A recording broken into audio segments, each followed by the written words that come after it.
let's say that you're trying to do the cover of a photo book, right? You're creating a photo book. You want to try different images, or you're doing a cover of a brochure, or the cover of a mailer, or the cover of a magazine, or a newspaper, or whatever it is. There's a way for you to see the layout in Lightroom and try out different versions of the cover. So it starts over in Photoshop. So here's the image we want to start with, but let's jump over to Photoshop. So you're going to build your cover. In this case, we'll build a fake magazine cover. We'll build a fictitious magazine.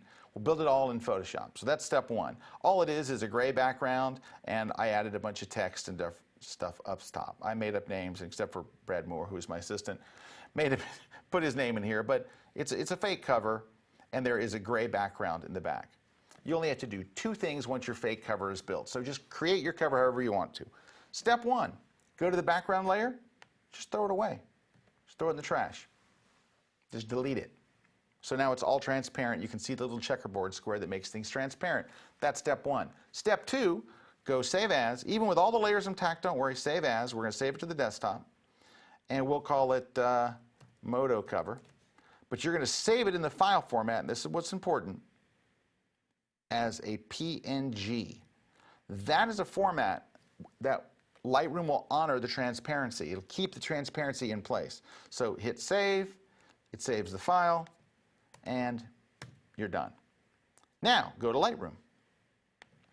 Go under the View menu, under Loop Overlay, and you're going to choose the layout image. You're going to choose the image that you want to use as an overlay to find your cover.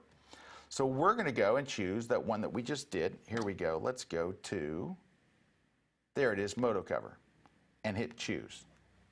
And it puts it in there. Now, you've got a couple of options. Let's hold the Command key. You get to choose if you want to see a visible grid or not. All right, and we can choose turn the grid off if you want by choosing no grid. We don't want to see the grid. Now, we can actually, by holding the Command key on Mac or the Control key on PC, we can choose the opacity of the cover and the matte. Well, what I do is with the matte is I change the matte amount. You could just actually drag it over here to 100.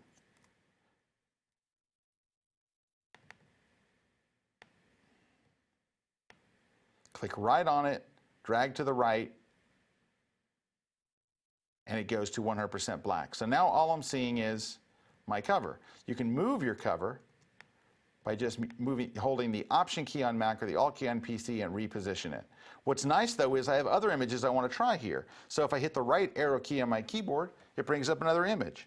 Then I can move this over, try another image, keep trying different images till I come up with the one I want to use on the cover. It's not that. But anyway, you've got these different ones you can try out to come up with the one you want. Isn't that a cool thing? It's kind of hidden in Lightroom. It needs a little bit of Photoshop magic first to just delete that background layer, save it as a PNG. But then once you bring it in, it's just a blast to try out different covers. Even if you're not really going to do anything, just try it just for the sheer fun of it.